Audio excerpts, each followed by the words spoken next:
I remember going and looking at houses as a kid with my parents. If we're gonna like look at this place, and a lot of places there was two things that you would find still in an empty house if they had them, and that was a giant projection screen TV and pianos. They just would just leave them there like fuck this. Nope.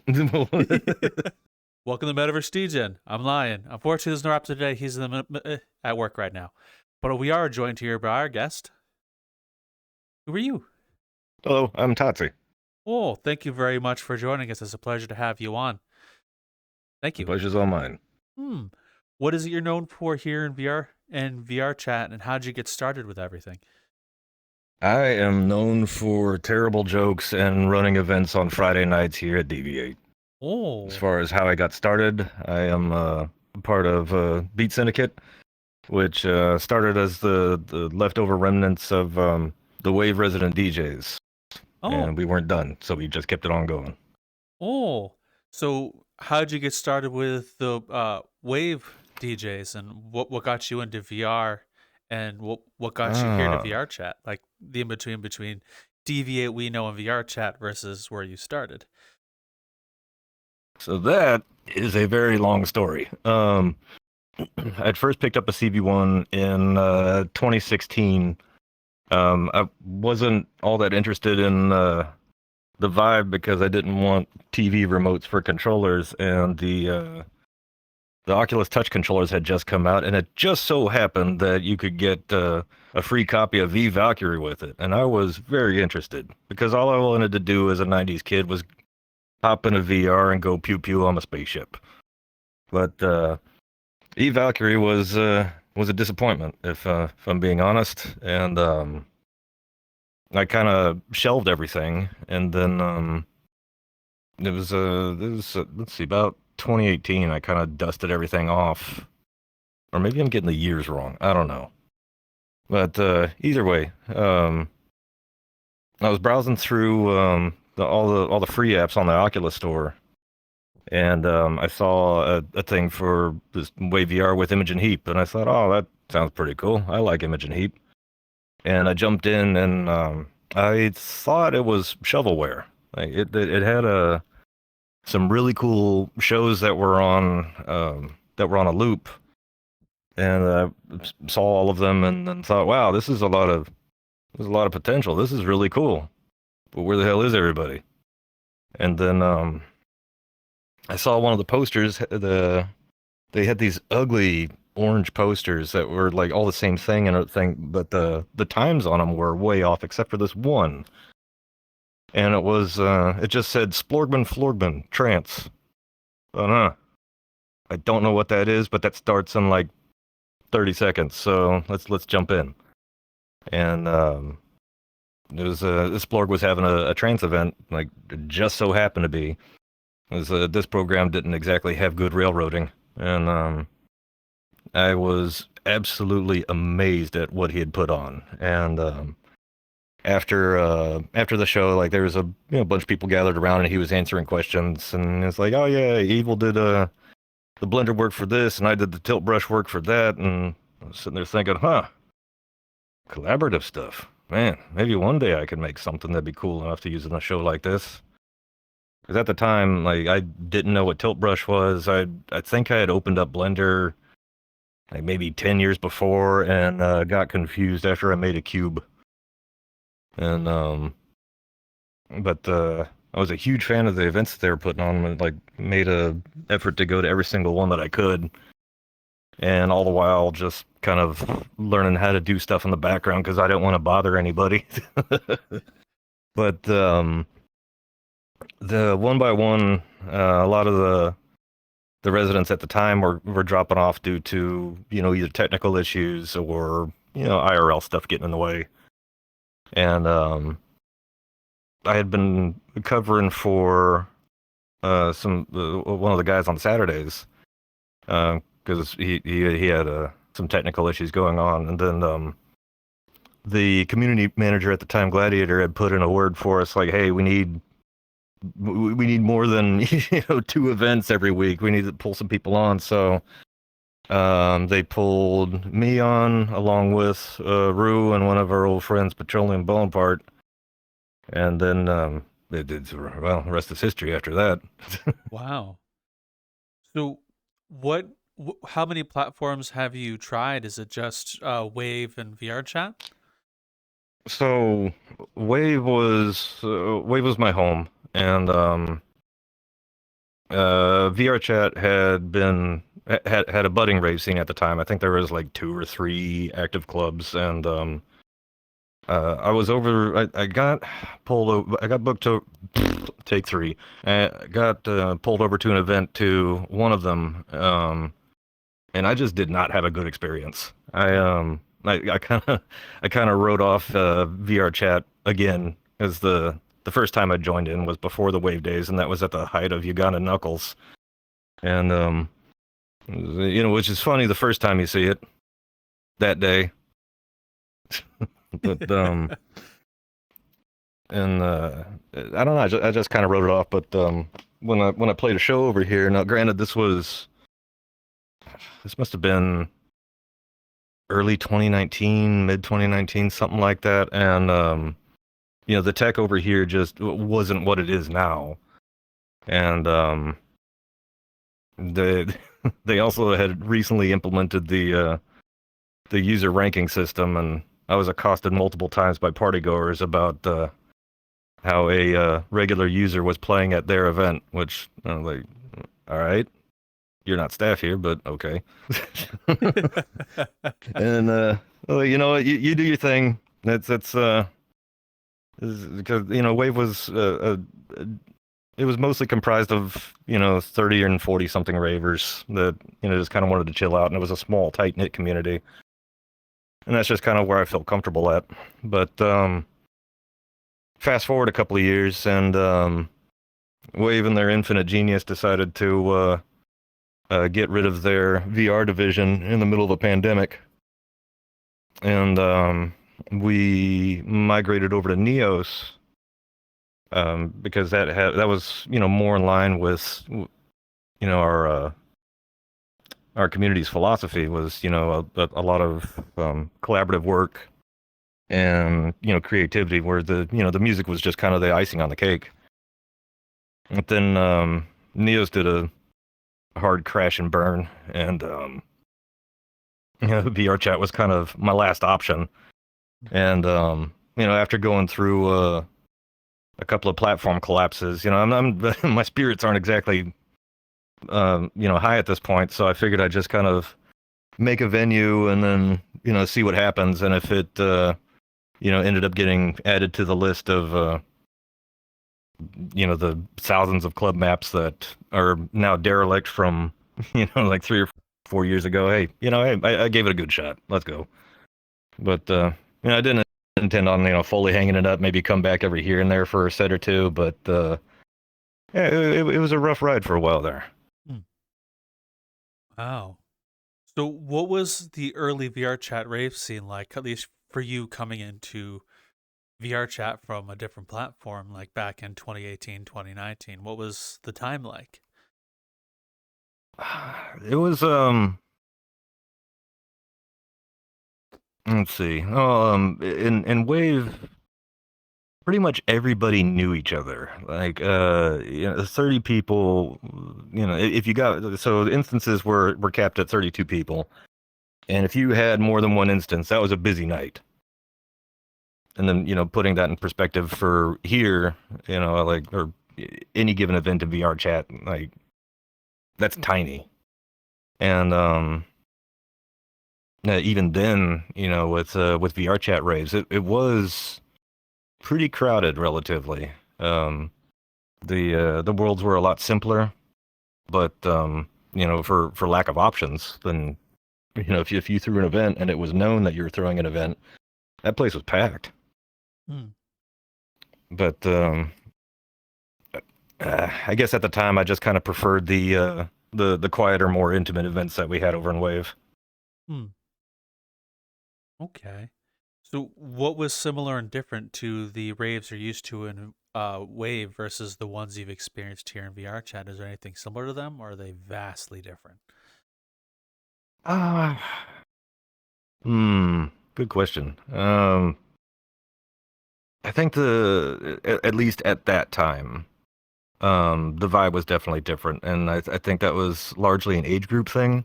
Hmm. Because I think the rave scene didn't really change until the pandemic hit. Because a lot of people that were normally out and about started coming in, and it wasn't just the younger crowd coming into VRchat for it just being a multi-map drinking night and us old farts over in Wave or Neos.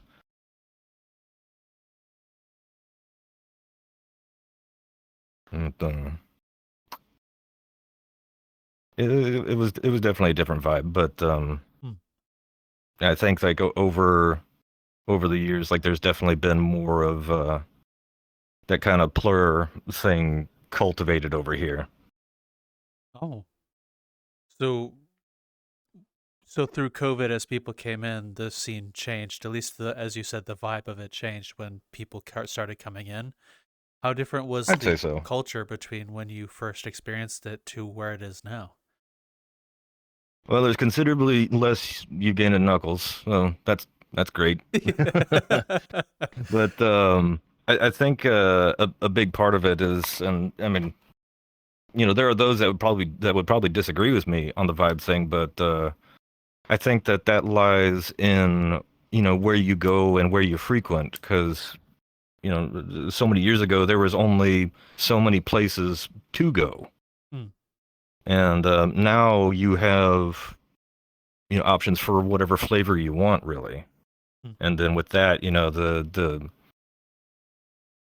that culture becomes like ever more a little insular, or different communities crossing over, kind of just it's like there's probably a physics word for it though, where similar things kind of bunch together. Yeah, I understand what you're saying there. Yeah. Okay. Or you have a jar of various size, dust and bits, and then you shake it up enough, and then the big ones get at the top, and then the other ones get in the bottom, and nobody can really explain exactly why. Okay. Interesting. So, from when you started hosting your own events here, what was the origins of Deviate or that first platform? Like, what helped you come up with a name? What inspired all of the originals, and what kept you going? Like, why are you still here? Well, I can credit my actually giving VRchat the time of day to Ali and Rizumu, because it was what was it, 2021? Pretty sure it was 2021. We had the first East West Trans Fest, and like I told you, I'd kind of wrote off VRchat as a platform for squeakers and drunken frat boys, but Rue was like, hey, we're all invited to come over here. We're having a trans fest, and you got to see this Japanese crew. They play your shit, because it was kind of lonely being the one psytrance guy, and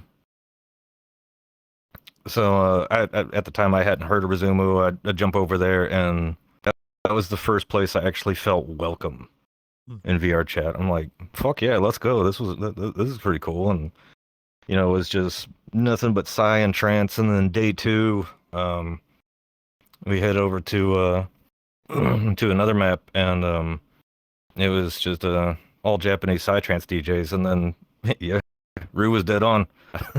We were instant friends. That's awesome.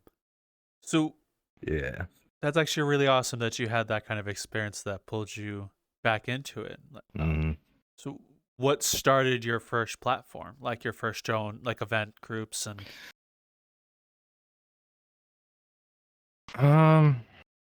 well, are you talking for this map in particular? well, Or on your journey to this map, like you mentioned earlier that you wanted to make your first world and host your own events. What was like the yeah. origins of that, and how did those go, and how'd that lead to today?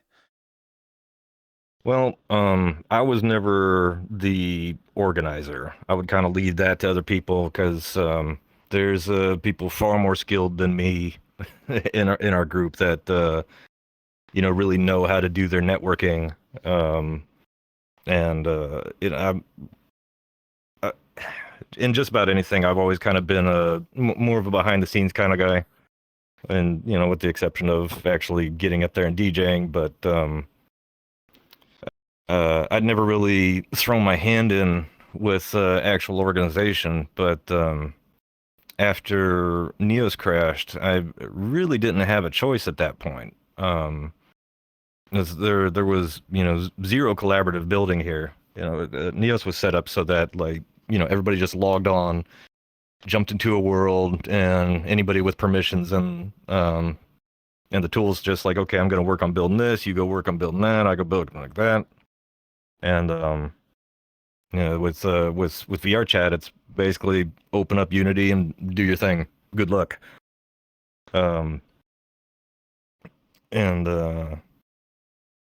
At first I wasn't really sure what I wanted to do with the world. I thought about making everything from scratch, but then the rest of the group was like, look, everything on Wave is gone. Nobody's ever going to see that. Try maybe reuse some of that and try to get more just update it a little bit. I'm like, that's a good starting point. I like that. And there's a number of things in here that are original, and one of my buddies pointed me in the direction of a shader toy and amplified. Look, you don't have to rely on lighting anymore. You could just do shaders now, and then that made my neurons start firing off. And but the one thing that I didn't want to do was build a shoebox. I'd seen 1,000 of those at this point, and I just wanted to do something weird. That was one thing we did a lot in Wave was since everything was so limited over there, you had to get real creative with really basic things. Because most of what you could do in Wave is either make something spin or put a light on it, or draw some tilt brush stuff. It wouldn't let you cram but so much things in there. And then the time in Neos, that I really credit for giving me the basic program knowledge that I needed to start fucking around with Unity. Because stepping into any of this, I couldn't tell you what was what or what was better to do this way or that way. And with Neos, everything was P2P. There was no dedicated servers, so everything had to be as optimized as humanly possible. Otherwise, you were gonna have issues. And I kind of threw around some names for this place. Couldn't really. I don't know. I just wanted something snappy and short. And then with a deviation, you just go a different direction. And I was like, yeah, that works fine. Fuck it. We'll see if it sticks. And it did. Wow.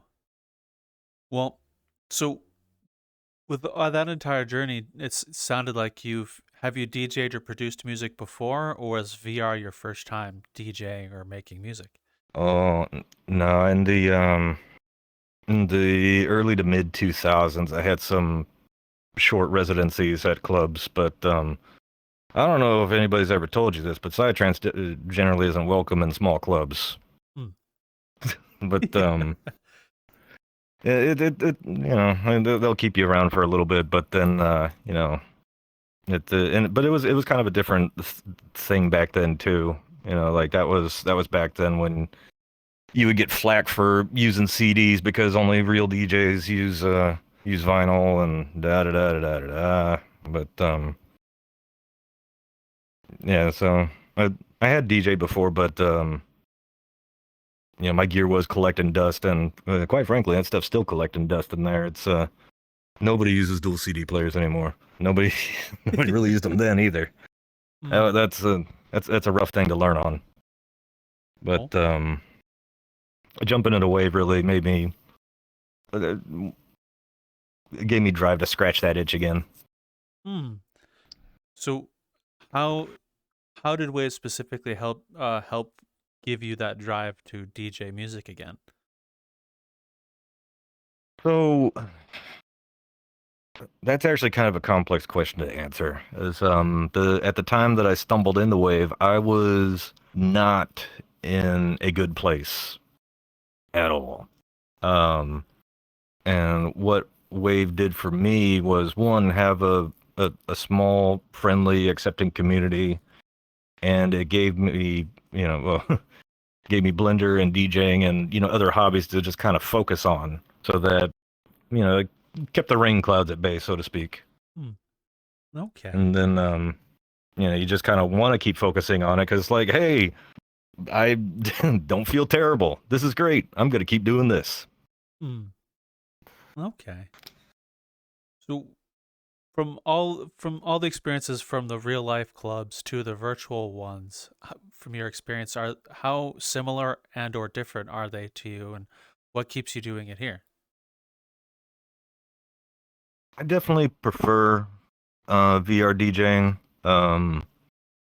There's pros and cons. With VR DJing, you're not getting paid. You need to actually have a passion for it. But in with the IRL, you need to deal with, well, clubs. And all that goes with it. After drunk frat boy number 367 starts screaming unintelligible things at you about something, it tends to get on your nerves after a while. But here, the nice thing about VR is, if you really have a problem with somebody, you could just delete them. You just block. Okay, they don't exist anymore. Like, that's nice. Oh. And you could also get you can get away with a lot more DJing in VR. You want to have a fun set where you throw a couple of memes in there, go for it. Not to say that you can't be completely unprofessional, but it's more fun, and there's less worry about, I fucked up this transition or that. There's a lot less stress. The worst thing that happens is your PC crashes, and somebody puts on a YouTube video to cover you until you get back. Okay. You said earlier you made a joke about dealing with clubs. What is dealing with a club like? Because I'm sure there are some people out there who's don't know what that is, what it's like. Well, I mean, it's probably different these days because I'm referring to events that are old enough to drink now. But the schedules are just as tight. You need to show up. You need to have your stuff. Equipment is considerably lighter these days, which is nice. If you're gonna DJ in a club these days, all you have to do is show up with your sticks and some headphones. But at least the ones that I dealt with back in the day, the club owners weren't exactly the friendliest sort. The thing to keep in mind, though, is that I'm in a small college town. It's it can be cliquey, and I don't know. That just wasn't my thing. Okay. Well, that makes. But somebody in the right area, I would imagine, would have a much better experience than I would, or already in the know with some people. Whereas I was just cutting my teeth, kind of just going out and trying to do something. But yeah. Okay. So, what about VRChat specifically has you staying here for as long as you have? Why call the people? 100%. Yeah, like you can get burnt out really easily doing events in VRChat, especially if you're doing weeklies, because that's one day out of your week that you're going to spend all your time preparing, making sure everybody's good to go, having all your ducks in order and everything, and also while you're hosting an event, you're stuck there. You're not going anywhere else. oh, there's this other thing going on the day that you're hosting. Sorry, dog. You really have to love the event that you're hosting, and the people that show up do that for me, and they're just fucking amazing. There is nothing better than, you know, having a long hard week at work, and then you come out and then everybody's just vibing and having a good time. Like, yeah, this is what I do this for. Look at that guy over there. That guy over there is having a great time. That's immensely wholesome. You've talked about some of the different ages in the VRChat rave scene. How much, from what you've seen, did COVID change the VRChat rave scene? How? I mean, I think COVID just kind of changed the VR scene in general, because people need some kind of social interaction. And, you know, those that, you know, were out going to IRL events, you know, the first thing they're going to look for is some kind of alternative, or they're going to go insane. And, you know, with VR really picking up steam at that point, and the pandemic hitting, like, oh, all right, let's try this out. Why not? I'm going to be home all day anyway. And you will jump in and seek out what it is you want to find. And, you know, I feel bad for those that jumped into a public black cat and went, oh, never mind. But for those lucky enough to stumble into to any of the clubs that we have going on now, you'll find what you're looking for. And that's, you know, regardless of whatever genre you're into, there's a club that does it. There's, you know, all different kinds of vibes and communities, and then you'll find the one that, you know, is right for you if you jump around enough. And then that guy that just came in, you know, he's going to tell his buddy, yo, we're not going to EDC this year, but maybe you should come check this out. Okay. Very interesting. That actually leads me to have another question for you. Back when you started, and alluding to now, how easy was it to find those rave groups and communities from just entering? Was it more of like you have to know a guy to get here, or is it loud and pretty much out there? I think once upon a time it was you had to know a guy. But these days, I mean, there's all kinds of YouTube documentaries about, you know, the VR rave scene. I mean, shit, PBS has one. And I'm not sure how exactly that came about, or if it was just, you know, it's just something that kind of became ubiquitous and, you know, was something that people wanted to talk about. But, yeah. Okay. So back into alluding to like starting out times, what was your first time in VRChat like versus the other platforms, and how is it different from the other ones you've been in, like Wave and Neos? Oh, well, the very first time I was in VRChat, it was very loud.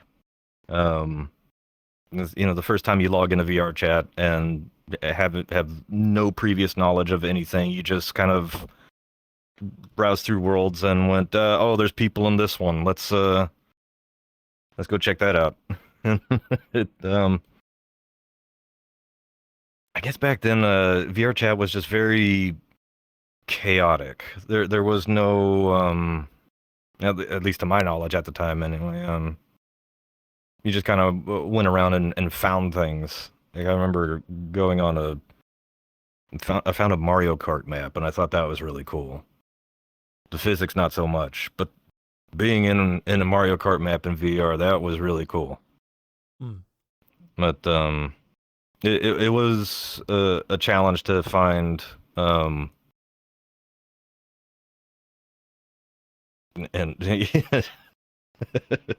helicopters going over my head, dot mpeg. But VRChat was once a very wild place, and it probably still is. But I don't go into Publix. I have noticed that with a lot of people who've been here for longer than 2 years. A lot of the either in public's kind of person, or your friends plus as close to public as you're gonna get kind of person. Yeah. Indeed. Yeah. Although I will ask you another question as well, because I'm very curious after staring at your nameplate for a bit. How did you get your name in your avatar? So that also kind of goes back to Wave a little bit. When I first made my username on for Oculus, it was Too Old Too Cold, which was just a Dark Throne song that I was really vibing with at the time. And I didn't really think much of having a username because I don't know what I'm gonna do with this. I'm just typing in shit. But when they pulled me on for the residency program, I'm not aware of how big this thing is, how big it could be, and I thought it best that my name not be a copyrighted song title. So I just shortened it to the initials, and people had already been calling me TOTC at that point, so it just kind of stuck. And the avatars in Wave were really simple, like modular bits. Like you could stand in front of the mirror and grab your body and pull it away, and could sort through little body types. Same with the head, and the hands were just these mittens. The resident DJs had a special body that they could use that had like bones and the jetpack looking thing, and I didn't really spend a lot of time in VRChat, so I didn't have an avatar of my own, and I had made the Wave one for Neos with some little edits here and there, like I gave me my little skilly hands and whatnot, and in Wave I used a cat head, and I just changed it up and totsified it to a little double demon cat thing, and ended up moving that over here, and it works really well because I'm not in full body for the most part, so having essentially a head and hands avatar is pretty convenient, and it doesn't look unnatural when I just float around. And I just kind of added tentacles to it, and I'm easy to find when I'm hosting if you ever need anything, so it works out nicely. Well, from all the avatars I've seen, it's a very unique avatar. I don't think I've seen many like Thanks, that. buddy. It's really awesome looking. I'll say that. It's really dope. Yeah, sometimes it gets mistaken for furniture in here. There's been a couple of times where I've been like sitting over there, just listening to the DJ, and then I'll hear somebody behind me go, "Huh, that's new. I wonder when they added that." Add what? And see him jump back because they didn't expect me to move. Well, so where has Deviate came from? Deviate, and how and as well as what has your time in Beat Syndicate been like for you as well, especially in the more modern times with VRChat raves and stuff? All of my years in Beatsin have been amazing. It's a family to me. I will never let them go, and unfortunately for them, they will never be able to get rid of me. But I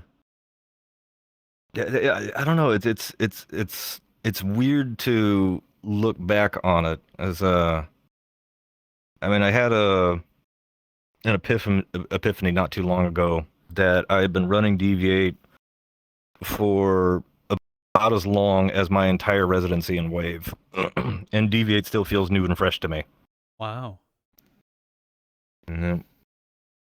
Like I've known these people for 6 years now. Wouldn't trade them for the world. Wow. So how did Deviate start, and where did the name Deviate came from? Oh, well, like I was telling you, that was kind of my last hurrah to to put something out there, because like I said, it's demoralizing when a platform goes away, and then all those hundreds of hours you put work into things, and it's just gone. It's sad. And if nobody took any videos or pictures, like, well, there you go. It's just a memory in your head now. But that's pretty much how that started here, was just putting something together and see how it would go. And then the name is I just didn't want to make a shoebox. I wanted to do something different. Okay. I don't blame you there. So when you first hopped into VRChat to now, did you expect yourself to be exactly where you are? Hello, I'm going to quickly interrupt your video. Please come follow us on any of our socials. We have a card down that way in the description, Metaversedegen card.co. You can find us on Discord. You can find us on Twitter, which X, whatever. Right here in this space, you'll see the @ you can find me, Lion. And as well, we have a Patreon, which we've started a whole other show as a thank you for those who've signed up, such as Training Fangs, Forbidden Zero, and Niche. So thank you all for watching the video on how these games are going. I'll leave you to the rest of it. Enjoy. Fuck no. Like I said, I've always been more of a background guy. I didn't have much to do with organizing events or booking events. I was just more of a guy that said, like, yep, I'm free. I could play for you on this day or that day. Or if somebody needed something, I could model them for it in Blender or what have you. I always kind of preferred being on the sidelines. So like the running Deviate was kind of a new experience for me. I really didn't know what to expect. And it in some ways it's been harder than I thought, and in some ways it's been way easier than I thought. What do you mean? Well, the harder part is the time that you put into these things. And just kind of keeping track of yourself. Like, if anybody ever wants to that wants to run events, stay organized. Oh. Because if you forget something, you will feel awful. or misschedule something, you will feel absolutely terrible. I can empathize with that a little bit. I've never ran a platform like you, but can definitely understand the double bookings or forgetting things. Definitely man. I think the worst one that I ever had was this one Japanese DJ, and my Japanese is very limited, but through what little I know and using a translator for the rest of it, I could get by. And this DJ was super polite, like always using extremely humble speech. Like it's just like, wow, this person is really, really polite. Like, holy shit. And I put them on the schedule, and then and I schedule things like about a month out, because I kind of like to stay ahead of my own game. But this 1 week rolls around, and then in extremely polite Japanese, I get this message that translates to, "Is the DJ not performing this evening?" Like, huh? I don't understand. And I had put them on the wrong day on the schedule. Oh. I was like, ouch. But it ended up working out. Just rescheduled it, and it was fine. But when you were met with that kind of language, and like there's no doubts about it. Nope, you fucked this up. Like that sticks with you, and you never do it again. You said earlier it was harder and easier. What's easier about running a events that you learned in Deviate? you don't need as big of as a crew that you'd think. And when I started booking like larger names, I would get really nervous about like what kind of numbers we had, because you need to show this person supply a good audience for this person. But you really don't need to worry about that.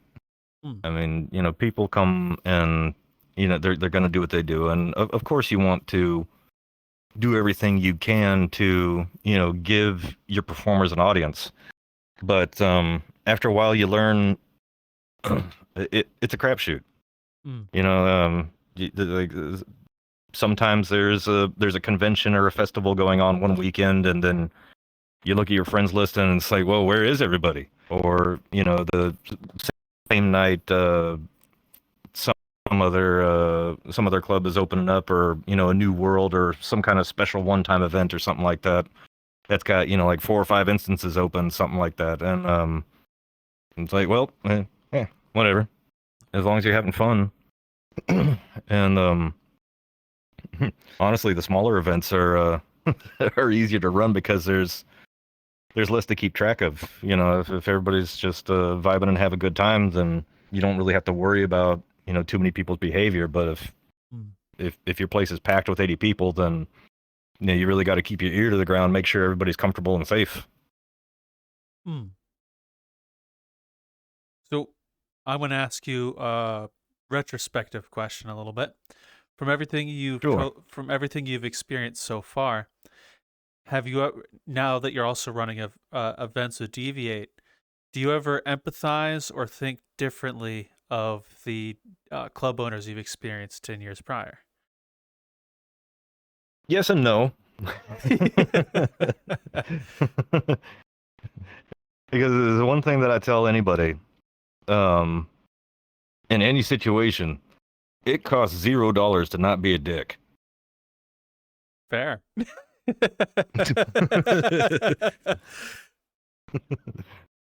If keep things professional, and everybody will have a good time. I mean, yeah, we all have our bad days, but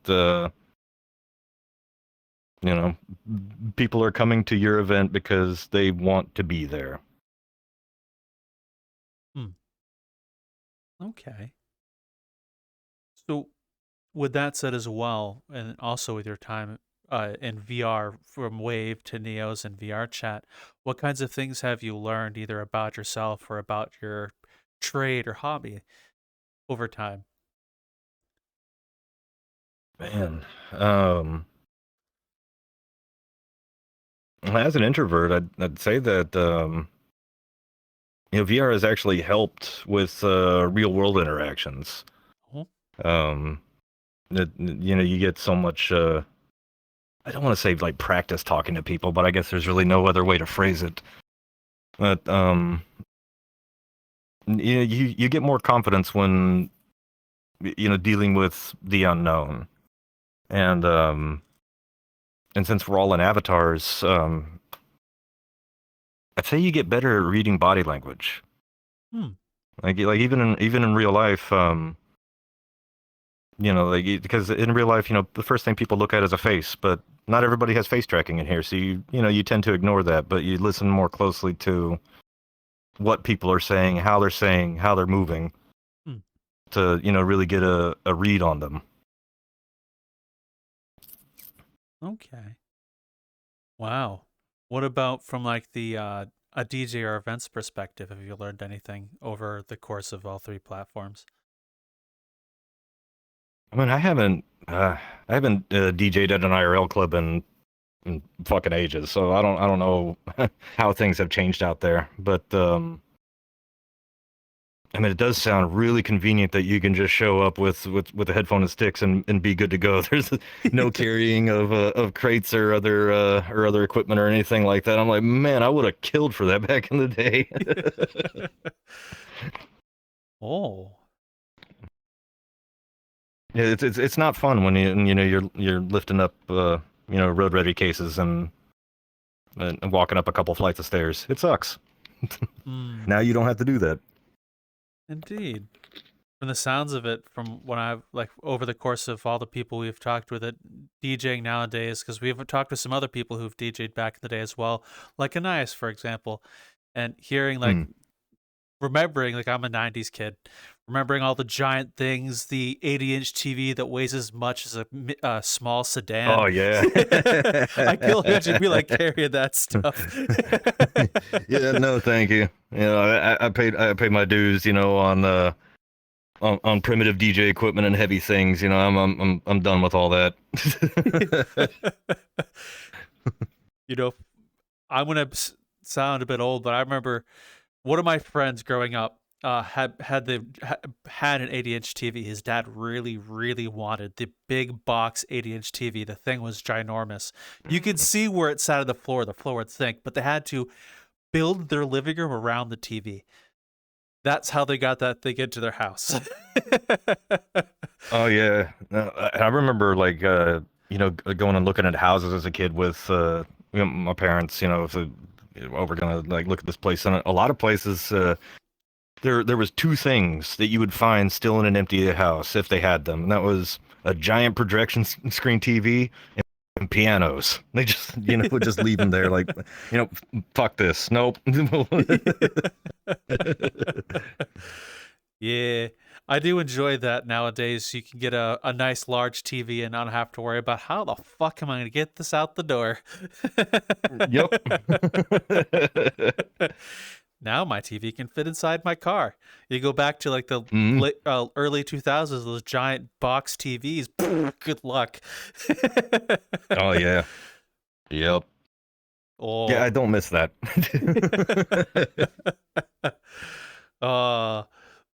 So with that said, we're on a different side tangent. Fair warning, I'm gonna whiplash quite a lot. I like doing that. That's absolutely fine with me. I'm used to it. I mean, you know, my train of thought looks like a bush, so like I don't. I'm right there with you, dog. Oh, what kinds of things are you hoping to do with Deviate or your time here running events and VRChat? Like, where do you hope to go? I would like to do, you know, more charity events. I want to, you know, update things and maybe make a pass sooner or later, and then see if I can, you know, further optimize this place. Because, you know, I think that's really the game portion of VRChat, is seeing how small you can make something, and be as efficient as possible. Just why? No reason. Just because I can. But you know, I do want to add more, you know, backgrounds and stuff. Making a tradition of, you know, adding one for every pride, and yeah, just whenever I get, you know, some kind of idea, I just want to add more to it, and, you know, rework ones that I don't like so much, and just, you know, make an ever-changing experience, and fit more Easter eggs in. It's like that's one thing I like to do with like the Halloween or winter overlays, is throw something stupid and silly in there that you know, you might catch, you might not. Okay. So you mentioned a few things I want to pry into. Have you done any charity events prior? This past East West Trans Fest, we threw a charity supporting a trans academy. And I'd like to experiment more with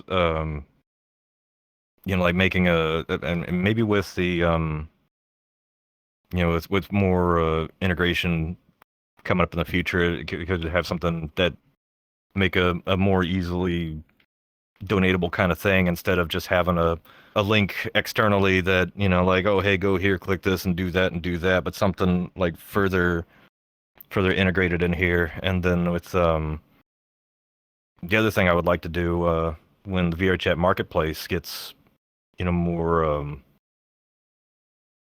what's the word I'm looking for? Established? Have more established. There we go. Is have a tip jar for DJs. Like make a something where like instead of just doing this, throw money at my homie over there, but give him some V-bucks or whatever we're calling them. I would love that sort of thing. Mm. Funny you Because Twitch mentioned isn't like, doing them any favors. no, I remember hearing about that where Twitch, and I think it was Twitch, said that if anyone's playing music or DJing, they're going to be throwing a portion of the revenue towards the uh, media labels, music labels, whoever owns the music. Yeah, yeah, Ah, that's brutal. indeed. So, what was running a charity event like? Is it similar to one of your normal events, or was it different? It's exactly the same. It's just that like there's donation link you can click, but I don't know. I'd have to mull it over more. But you were asking about like ideas for the future. That's something I would like to refine more. Hmm. Okay. How so? What would you do differently? I don't know. Ease of donation, really. Hmm. It should be. It shouldn't be a hassle for somebody that's a 6-pack deep to to figure out how to throw money at a good cause. Hmm. Understandable, especially with a 5-pound potato strapped to your head. Exactly. Like, look, Oh. it's effort enough not to run into a wall. Come on now, you expect me to? Oh, we've all known that one time we see one of our friends drunk as shit inside a VR headset, leaning over, running face first into a wall or a door, Bonk. their desk. Yep. Yep. Oh. So, Shit, the first time I fell down in VR, I was stone cold sober. oh it really? was day one in VR, and I was shit. What was that game called? Accounting.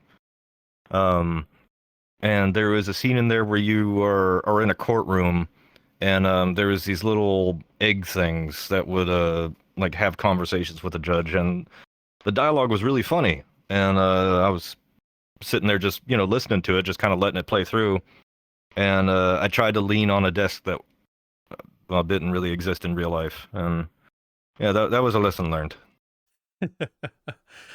Oh, I'm sure every VR player has similar stories too. It's not like you can always remember sometimes, like, I'm in a 5-pound plastic digital potato.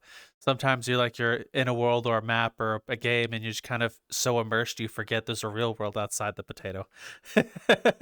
Yeah. There was one of those weird crossing things was when I first got an index, coming from the CV1 where I had something touching my ears, and that's where the sound came from. And I was on it, and the index has amazing sound, and off your headphones and everything, and I heard a door open, and I thought somebody was coming into my house because the sound was just so that it sounded like it was out there. And yeah, you feel pretty stupid when you go and check your front door and then realize, no, I was playing a video game. Yep. Mm. Good job, me. You know, you saying that also kind of brought a thought in my head. For some reason, VR horror games feel so much different than if like flat screen. Let's use like Resident Evil, for example, and you play it flat screen, it's fine. Feels like every other Resident Hmm. Evil game. Once you put on the headset and you start playing it, a totally different vibe.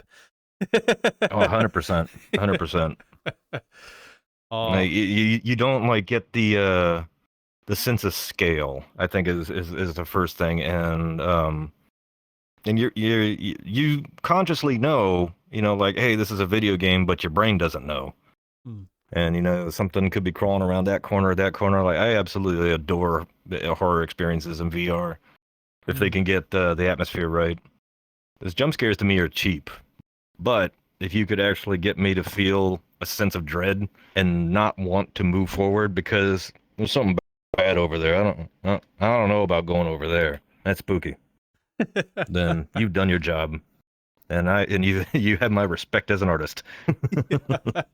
There's one company I would love to see do a VR horror experience, and that's the people who made Outlast 1 and 2.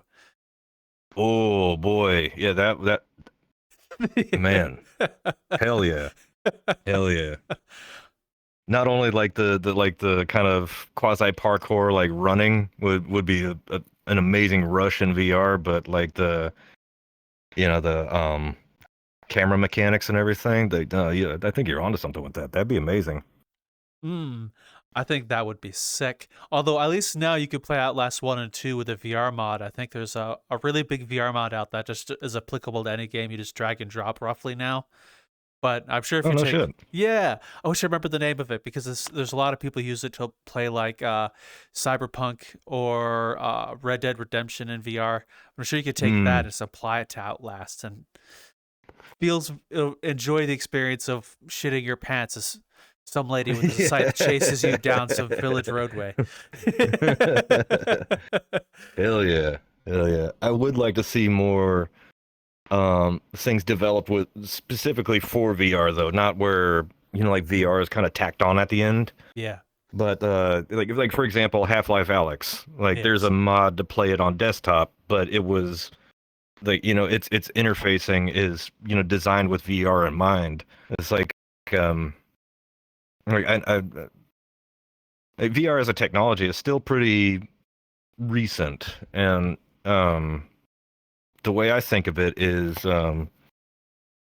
with older video games, like we had our Pongs, and then Atari did its thing, and early on, a lot of games were space shooters because they're easy to make. You have a black screen with some colored squares, and there you go, you got some stars, and then you go pew pew pew. It's fun, but we move into the 8-bit era and start doing more advanced things with platformers, and you still have your space shooters, sure, but they're a little more refined. And you get into the 16-bit era, and platformers are at their peak, never going to get better. Next generation, we start working with 3D stuff, and it's a little bumpy. The transition into 3D was you had your lightning in a bottles like Mario 64 or something like that, but a lot of those early 3D titles were really clunky, and it really took them a while to figure out how to do a controller correctly. Even like PS1 didn't even have a DualShock at the beginning. It was still just a D-pad, and I feel where we're at in VR. It wasn't but so many years ago where everything was essentially a VR space shooter of some sort. You had your um, your rhythm games where you were hitting stuff, or shooting targets, or even something that was a little like had a little extra, like say Robo Recall. It was still an arcade shooter at heart, and but something like Half-Life Alyx comes along, and it's like, oh, hold on, they have some ideas here. Like the gunplay was working differently, or like how you pick things up was working differently. And I would like to see like more progression in that direction, where there's creativity when it comes to how UIs work and how things are interacted with. I very much can agree with you. Like even seeing what some people in VRchat are developing with like the whole I know it's been around a while, but I thought it was one of the coolest things when I saw is how the sort of online menu where you kind of drag your finger down and everything opens up. Things like that, the Yeah. little things like that I enjoy. And at least you could see with like the current VRchat people building, you could see there's a bunch of gears turning in the younger generations of like, we got to do stuff with this VR thing. And it may not Yeah. happen with whoever is making games now, but you could see the people who are being inspired to make things in the future aren't hmm looking away from the platform VR. Yeah, the seeds are definitely there, and there's a lot of very smart people in this platform that have some really cool ideas, and I'm rooting for them. I very much agree. I I will say, whoever was able to, whoever is able to do those cool things, keep at it. I want to see all the things. That's one of the things that keeps me here is like world hopping and seeing all the cool shit people build, like this world with all the really awesome psychedelic shaders all over the place, or that one world that has the sort of online menu, or little things like that is what keeps me Mm. here, to be honest. Why I still like world Oh yeah. hopping since day one. Mm. Mm. Now, people do some amazing stuff with worlds in here, and it's funny too, because the second you think you've seen everything, somebody does something really cool, and Mm. you're like, well, once again, I was wrong, and I'm happy to be so. Mm. I've seen a lot of people within like the VRChat rave scene do some sick and amazing stuff as well. It seems like with this whole VRChat rave scene, I don't know about the other platforms, so I'm sorry if you've forgotten, but I do know VRChat rave scene's a little bit. And the things people are building here are crazy. Giant holograms, Mm. or Oh various yeah. different shader works and how they interact with the real life lighting system for real life rave events, and Mm. how they interact with each other, or like Tube and the augmented reality stuff they're playing with. So it's not just Yeah. like world devs too working on cool stuff. Yeah. And like it was with Club Worlds specifically too. I think that they have to put twice as much work into it, because with an experience world, where you grab a couple of friends and you go in, and it does a thing, and it could be the most amazing thing in the world. But a club world, you have to keep in mind that like you need to be able to fit a lot of people in here. It still needs to run if you're at max capacity. Hmm. And so there's like this line you have to ride of having something look really cool but also be lightweight. Hmm. You do have a point. Although I do see now within like a lot of worlds, you see a lot more people optimizing things as they build them now. Hmm. I remember when I first hopped in a few years ago. No, optimization Yeah, was nope. horrible. I remember this same computer sounded like a jet turbine because someone had Yeah. so much bloom and shader stuff in there. My computer started crying. I thought I was going to explode. Why are you doing this to me? Stop. Yeah. But at least now, Yeah. they're optimizing things, especially as you said within the club scene. People are optimizing. And I Hmm. want to see more people kind of take that same mentality, do cool things, but with optimization. Hmm. At least that's me. Yeah. No, I 100% agree. Like that's one of the most satisfying things you can hear as a club creator is, somebody walking in going like, "What, there's 80 people in here and I have 40 frames? Holy shit." Like yeah, did it. Oh, so that's another question I'm going to ask you is, what was it like being a large instances back when you first started in VR chat versus now, like 80 people, for example?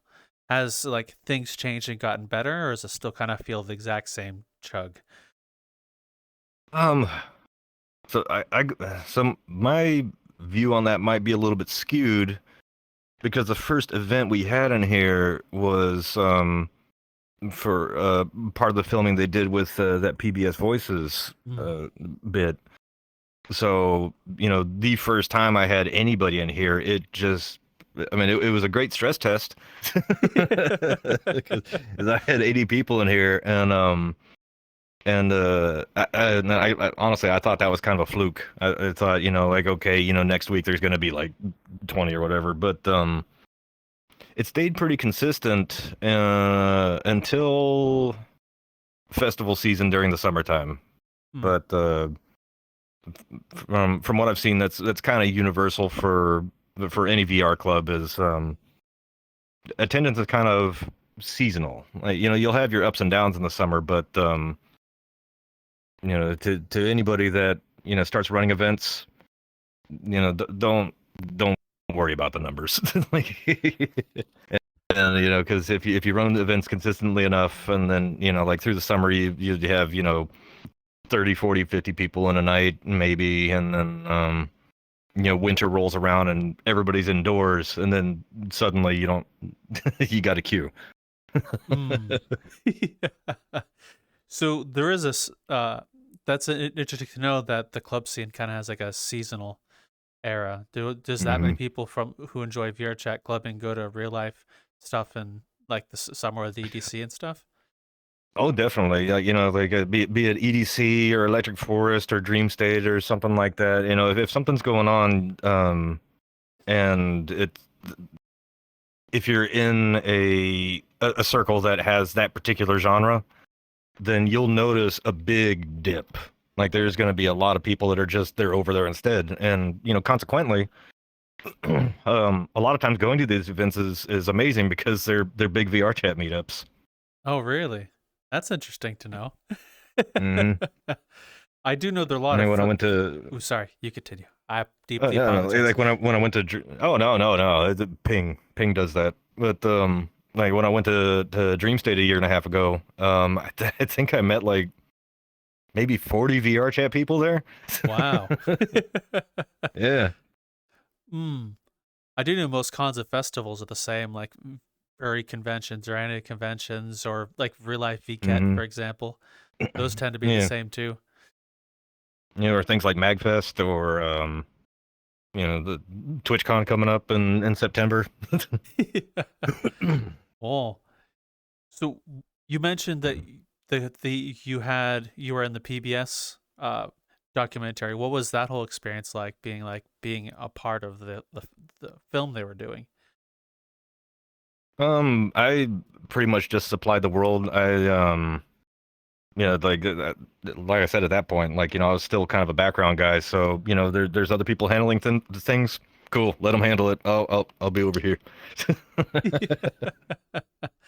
Oh, well, what was the event like then?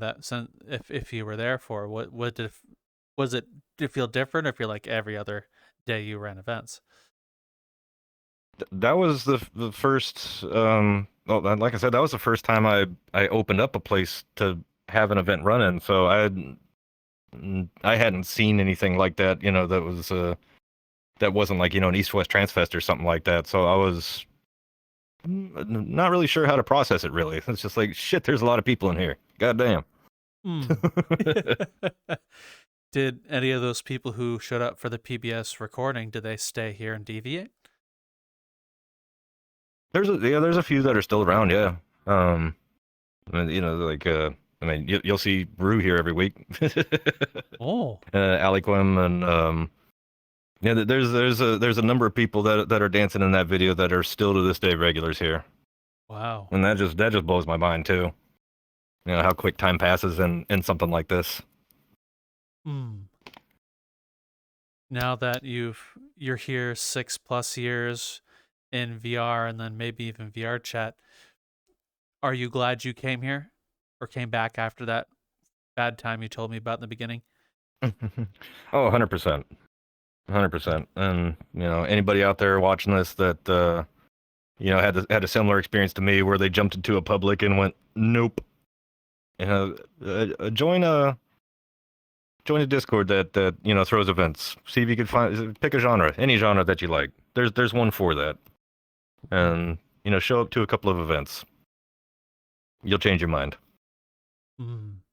I'd say that's one of the best things about VR chat is your first time public experience is very different versus what you could call late game experience. Once you find a Yeah, group of people 100%. in whatever you're interested in, this entire game just Hmm. changes for you the moment you do. You'll find Yeah. hobbies. You may even get a new career depending on what track you go. This will feel so Hmm. much different to you.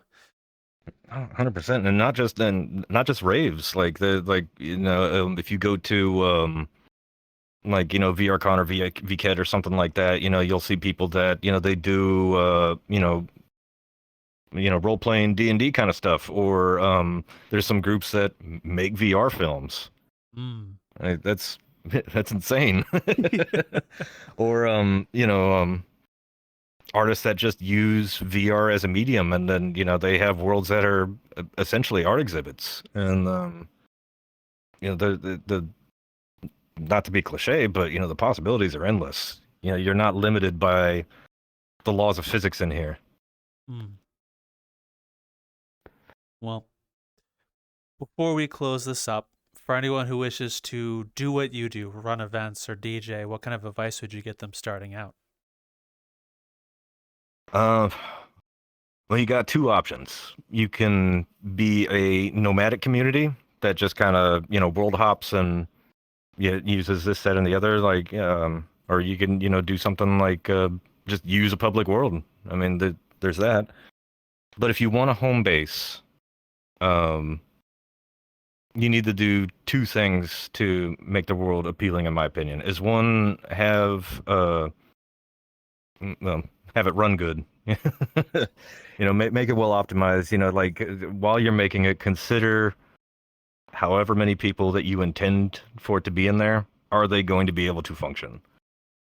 And secondly, for your map, have, for lack of better phrasing, a gimmick of some sort, like something that to pull people in, like be it some creative stuff done with screens, or like some kind of light show, or if you want to go the real world route, look at other well-established clubs or festival grounds and try to pick out the things that like really pop out to you, like, oh yeah, that was amazing. Like, you want to make an EDC stage, okay, this stage was really cool. You had your centerpiece, and then there was these things off to the side doing this thing. Keep that in mind and try to mimic that.